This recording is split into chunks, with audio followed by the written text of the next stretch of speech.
A nurse knows that under National Health Program, the duration of copper T380A is A. 3 years, B. 5 years, C. 10 years, D. 7 years. The answer is option C, 10 years. The copper IUD is a long-acting reversible contraceptive. It is typically T-shaped or frameless and is anchored to the myometrium at the fundus. In India, the device copper T380A is being supplied free of cost by the government and is effective for 10 years long. The mode of action of copper T380A is continuous release of copper into the uterine cavity, which enhances contraceptive efficacy, including the interference with sperm transport and fertilization of an egg, and possibly prevention of implantation. A client is scheduled for total gastrectomy. The on-duty nursing officer knows that after surgery, this client is at risk for A. Respiratory alkalosis, B. Metabolic acidosis, C. Respiratory acidosis, D. Metabolic alkalosis.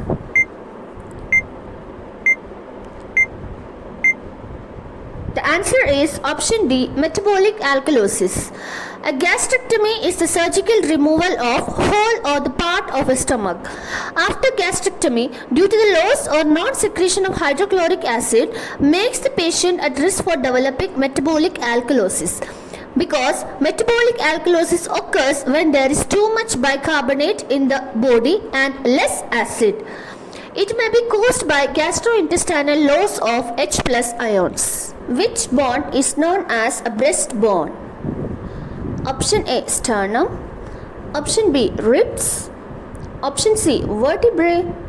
Option D, clavicle.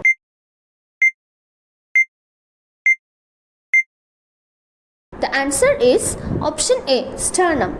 Sternum is a long flat bone that lies in the middle of the frontal part of the chest. It is also known as breastbone. It connects to the ribs via cartilage and forms the front of the rib cage, thus helping to protect the heart, lungs and major blood vessels from injury. The golden color of amniotic fluid indicates to what? Option A, RH incompatibility.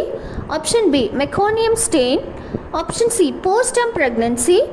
Option D, normal color.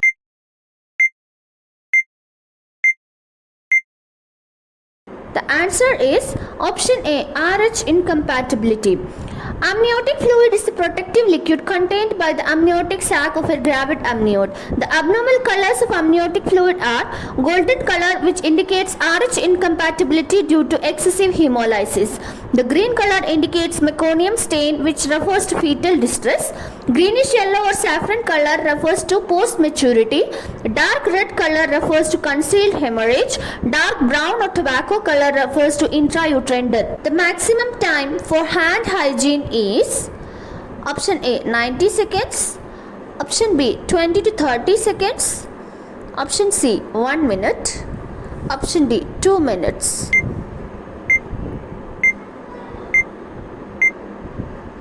The answer is option B, 20 to 30 seconds.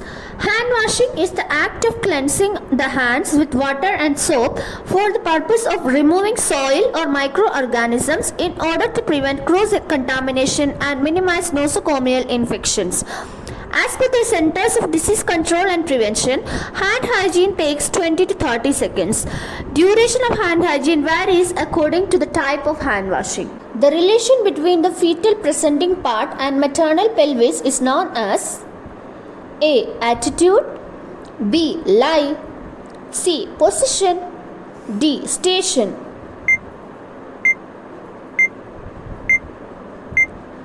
The answer is option C, position.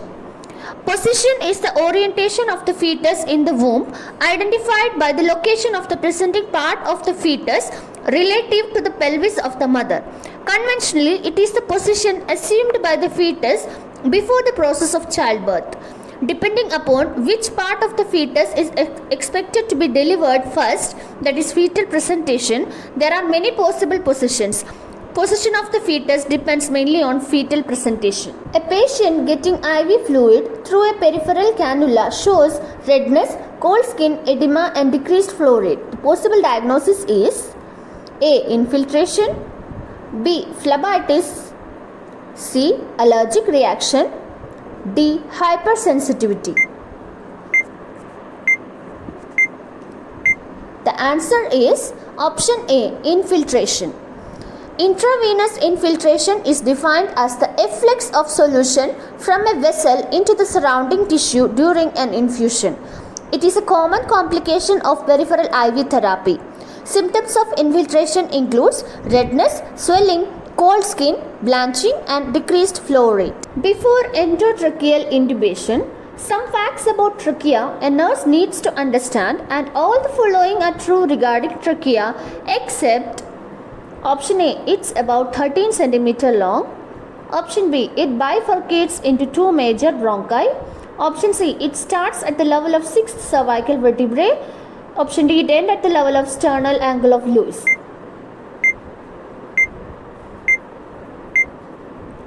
The answer is option A, it's about 13 cm long.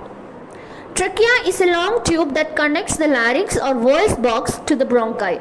The trachea is often called windpipe. In most of the people, trachea is about 10 to 12 cm long and 2.5 cm wide. The trachea begins at the lower edge of the cricoid cartilage of the larynx at the level of 6th cervical vertebrae and ends at carina, the point at which the trachea branches into left and right mainstem bronchi at the level of 4th thoracic vertebrae. Identify the following ECG reading denoted in the image. Option A, atrial fibrillation. Option B, ventricular tachycardia. Option C, ventricular fibrillation. Option D, supraventricular tachycardia. The answer is option C, ventricular fibrillation. Ventricular fibrillation is a type of irregular heart rhythm.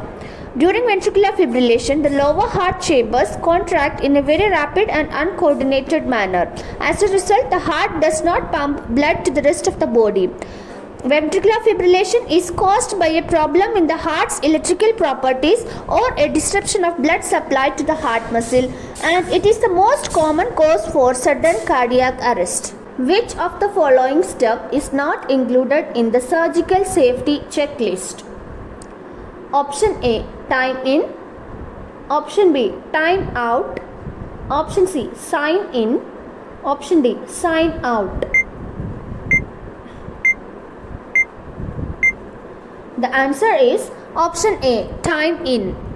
The time in phase is not included in the WHO surgical safety checklist.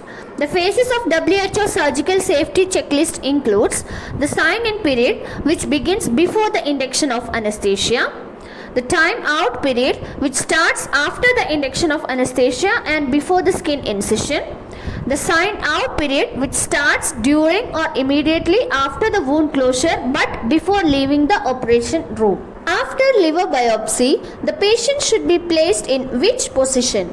A, supine position. B, prone position. C, right lateral position. D, left lateral position. The answer is option C, right lateral position. During liver biopsy procedure, supine or left lateral position is used to expose the right side of the abdomen, as the liver is situated in the right upper quadrant of the abdomen. After the procedure, the client is placed in the right lateral position with a pillow or sandbag placed under the puncture site to decrease the risk of hemorrhage or bleeding. A client with cervical spine fracture at C4 level has just arrived at the emergency unit. The primary nursing intervention would be option A, stabilization of the cervical spine. Option B, airway assessment and stabilization. Option C, confirmation of spinal cord injury.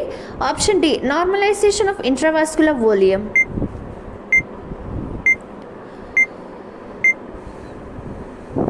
The answer is option B, airway assessment and stabilization. The primary intervention of cervical spine injury is protection of airway and to provide adequate ventilation to prevent respiratory arrest and other complications related to impaired ventilation. The C4 nerve roots affects the sensation at the shoulders, upper back and upper chest. They also affect control over the muscles that allow to raise the shoulders. C4 spinal cord injury patient may experience breathing difficulties and needs ventilatory assistance. Before giving blood transfusion, a nurse must note the date, time of collection and must be aware that packed RBCs can be stored up to A. 25 days, B. 35 days, C. 45 days, D. 55 days. The answer is option B. 35 days. Packed RBCs are manufactured by the removal of majority of plasma from the unit of whole blood. PRBC have a volume of approximately 250 to 300 ml and a hematocrit of 65% to 80%.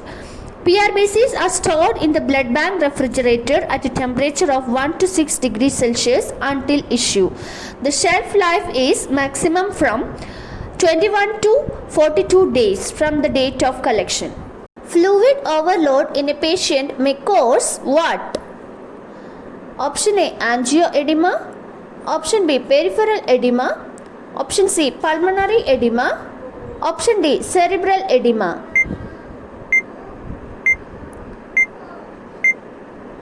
The answer is option C. Pulmonary edema.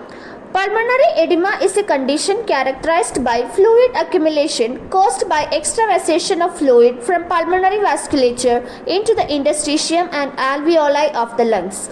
Overloading the circulatory system with excessive IV fluids causes increased blood pressure and central venous pressure.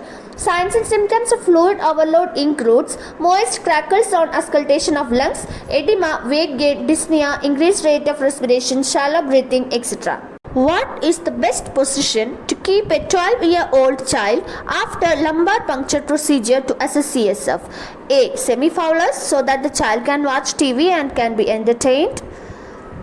Option B. Supine position for 1 to 2 hours to prevent headache. Option C. On the child's right side to prevent CSF leak. Option D. Prone for 2 hours to prevent vomiting and aspiration.